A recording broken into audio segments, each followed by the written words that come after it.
大家好，台湾ダーへ第一杯やベライ開始や。台湾ダーの台湾語カルタのコーナーです。カルタで台湾語の音の特徴を一個一個覚えていきましょう。さて、今日の音は P、ブの音です。では早速言ってみましょう。北凉西的北比北，北凉西的北比北。白鷺が琵琶を向いている。P は両唇で音を作ります。息をゆっくり解放する無気音なので、いきなりパと言わず、バと発音するよう気をつけてくださいね。北涼シは白鷺。田んぼなどでよく見かける鳥で、台湾では童謡にもなっているくらい親しみを持たれている鳥です。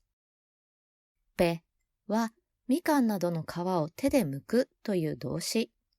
単独で読むと、北と中音で短く発音しますが、後ろに別の単語が来ると、北と高音から急に下がる音に転調します。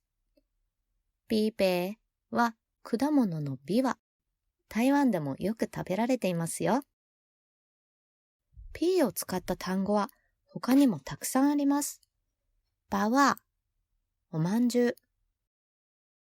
ペースワー、山登り。パット、お腹。などなど。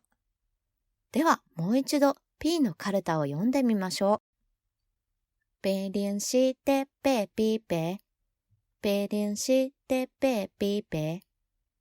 P の音、だいたい分かってきましたでしょうか？ではまた次回も台湾語カルタお楽しみに。感謝大家收看。再会。